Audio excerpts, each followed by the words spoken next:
for today, we're going to be going over passes, and passes are the lowest level of intensity exercise we do with the kettlebells, because once again, that intensity of the kettlebell is deciphered by the vertical distance traveled.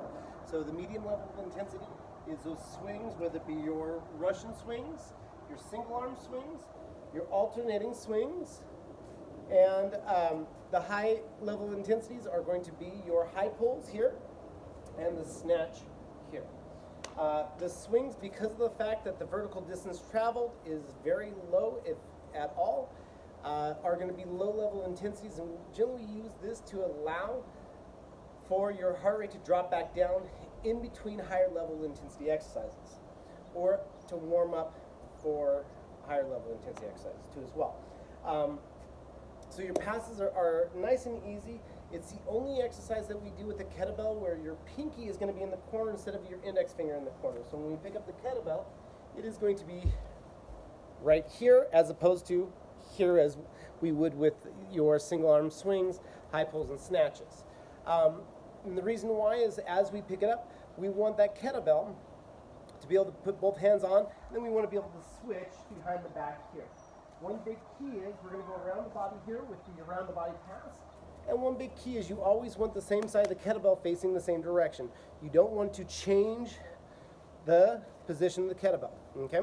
So it always stays the same way. We generally would maintain our same foot stance, feet stance, which is going to be shoulder apart, just toed out slightly. And we would just go around the body here. The faster you go, the greater the centrifugal force becomes. I would start off nice and slow just to make sure you're not going to drop it, okay? If we want to go the opposite direction, obviously, just change directions. We're going to show you how to change directions the proper way here in just a second. And so we're just going to go around the body, get comfortable going around the body, feel comfortable just going around in circles without moving your legs, and try to resist that force, okay? As we alternate sides and go into the alternating around the body pass, what we're going to do is we're going to pin that elbow to your side here, where the elbow's tucked in nice and tight here. And that kettlebell is going to come to the side of your head, just like it did with the high pull, but instead of the same side of your head, it's now going to be on the opposite side of your head here. We're going to receive and catch that kettlebell with the opposite hand. So it's going to go here, behind, up, catch, and receive. I have a 45-degree angle going from my elbow to the end of the kettlebell here, and my elbow's tucked in nice and tight here. That's going to be important because that position is important to memorize, because we want to be able to get here for the cleans, okay? So we want to pound home that muscle memory, keeping it nice and tight, okay? And so we go behind the back just like we did before, catch on that side of the head here, get used to it, get used comfortable with that position, push back down and around, okay? We're just going to practice that for just a little bit. These ones are great for the obliques because you have to resist that rotational force. The last one that we're going to do is going to be our figure 8 passes. And our figure 8 passes is the only position that we get into with the kettlebell where you're getting into a squat position here. We're dropping the knees down, we're bending at the knees, dropping the hips down, excuse me, and then we're going to pass it through our legs, over our thighs, depending on whether you're doing forward to backwards or backward to forward.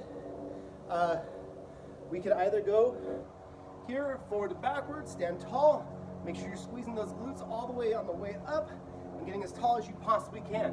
Where a lot of people go wrong on this one is they want to stay down here and then their back's on fire and then they start to get into really that posture.